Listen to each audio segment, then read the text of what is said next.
Hello प्यारे बच्चों, आज हम उस टॉपिक पर डिस्कस करेंगे जो आपके लिए बहुत ही ज़रूरी, बहुत ही महत्वपूर्ण है। प्यारे बच्चों, बोर्ड आपका आ गया है, बोर्ड एग्ज़ाम आपका आ चुका है।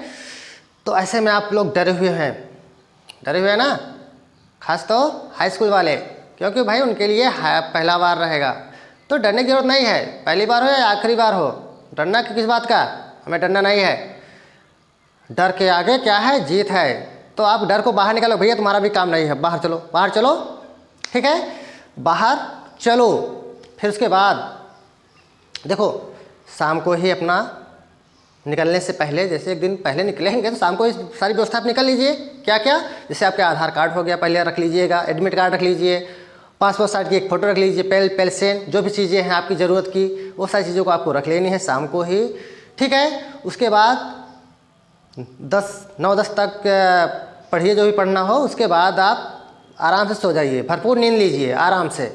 उसके बाद समय से आप सुबह उठ जाइए, उठ करके जो भी तैयारी अपनी करनी है कर लीजिए, आराम से जो पढ़ना हो पढ़ लीजिए, ठीक है, अपने अकॉर्डिंग पढ़िए आप। फिर उसके बाद चलने से पहले आप एक बार फिर से अपने देख लीजिए कि हमारा एडमिट कार्ड, फ़ोटो, जो भी चीज़ें आपने रखे थे सारी चीज़ें हैं कि नहीं हैं। हो सकता है छोटे बच्चे होते हैं तो इधर उधर कर सकते हैं, तो आप एक बार फिर से देख करके तब एग्ज़ाम के लिए निकलिए। एग्ज़ाम पर समय से आधा घंटे पहले पहुंचिए। वहां पे पहुंच करके सब चीज़ें देख लीजिए कि हमारा रोल नंबर कहाँ पे है, कहाँ पे बैठना है, किस कक्षा में है, सारी चीज़ें आप समय से पहले पहुँचे रहेंगे तो ज़्यादा बेहतर रहेगा, ठीक। उसके बाद अब आती है आपकी कॉपी पे आते हैं उत्तर पुस्तिका में। तो देखो बेटा, उत्तर पुस्तिका पे अब आपको उत्तर पुस्तिका में आपको भरना है, जैसे रोल नंबर आप भरो, रोल नंबर। फिर उसके बाद आपका विषय, आपका फिर आपका पेपर कोड हो गया, हस्ताक्षर हो गया और विद्यालय कोड हो गया। ये सारी चीज़ें आप भरेंगे। अगर आपको नहीं समझ में आ रहा है तो कक्ष निरीक्षक से पूछ करके तब भरिएगा।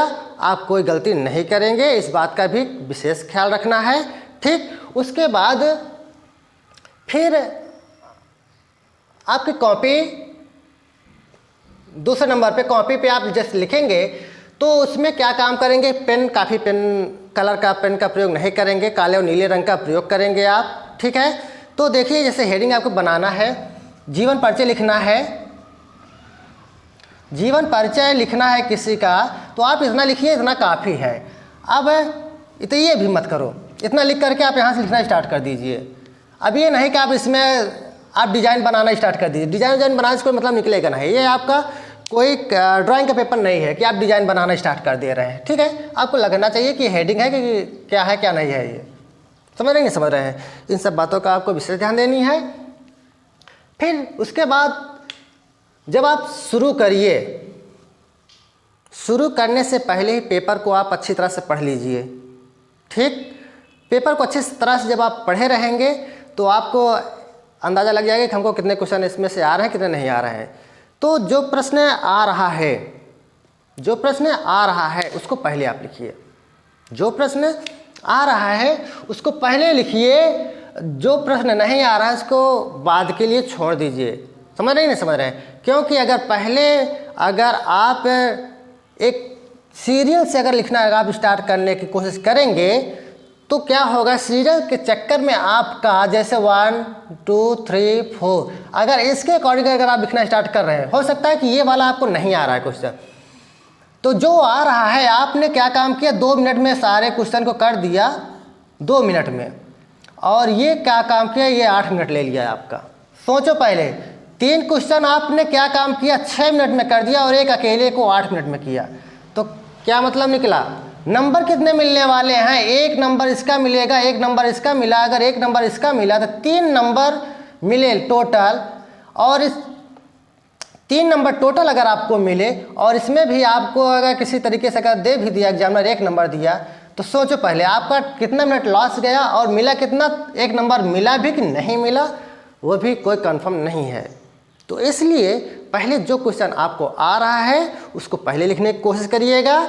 पहले पेज में ही काट पीट करने की कोशिश बिल्कुल मत करिएगा।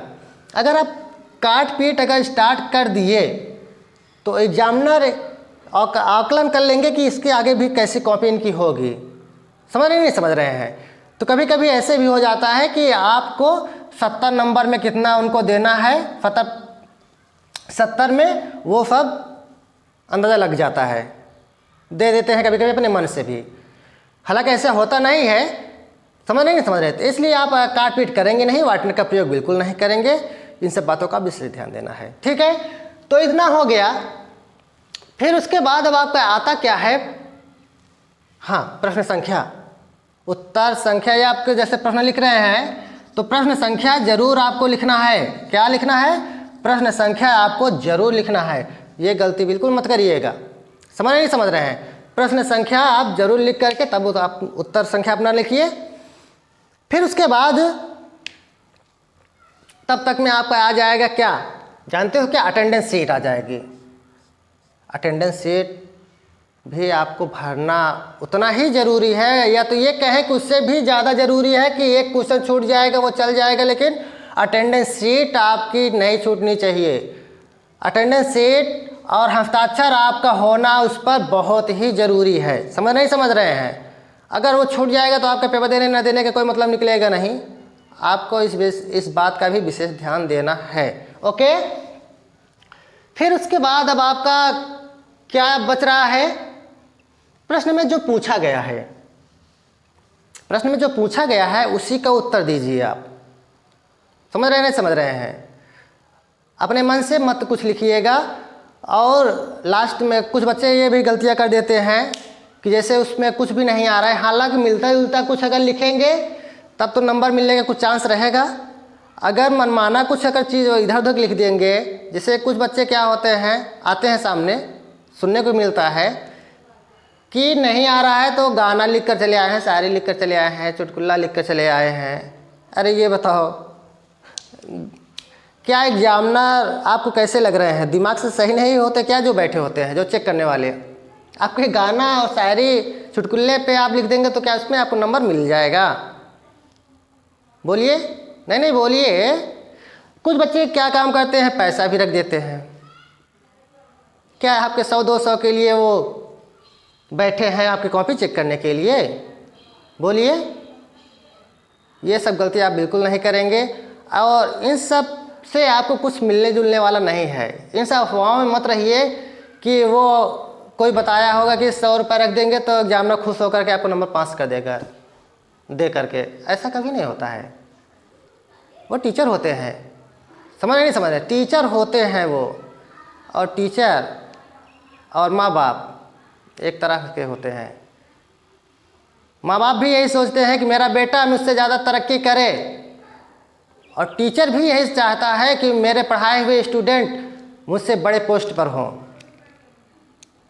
तो आपके 100-200 रुपये के लिए क्या आप बैठे हैं वहाँ पे आपको नंबर देने के लिए?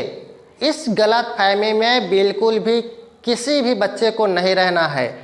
जितना आ रहा है उतना लिखिए। समझ नहीं समझ? और लिखने के बीच में स्पेस कितना देना है, कितना नहीं देना है। कॉपी भरने के चक्कर में आप काफ़ी दूर दूर में भी मत लिख दीजिएगा। इससे भी आपका नंबर पूरे मिलने में थोड़ा सा प्रभाव पड़ेगा उस पर भी। और ना ही बहुत पास पास लिख दीजिएगा। जो भी लिखिएगा स्पष्ट लिखिएगा, ठीक है। तो इन सब बातों का आप विशेष ध्यान देंगे। काट पीट बिल्कुल नहीं करेंगे। समझ रहे नहीं समझ रहे हैं? तो मेरे ख्याल से सारी बातें हो चुकी हैं। जब सारी बातें हो चुकी हैं तो आप बेटा हम मिलेंगे हम लोग अगले वीडियो में। अगर हमारी ये वीडियो ज़रा भी आपके लिए हेल्पफुल होती है तो मेरा मेहनत सफल होगा। और हम यही चाहेंगे कि आप लोग भी अच्छे से अच्छे नंबर पास करके अपने माँ बाप, अपने कॉलेज, अपने गुरुजनों का सम्मान बढ़ाएं। और आप सबके ही हाथों में अपने भारत देश का भविष्य है। तो बेटा अब मिलेंगे हम लोग नए वीडियो में नए विषय के साथ। तब तक के लिए नमस्कार, जय हिंद।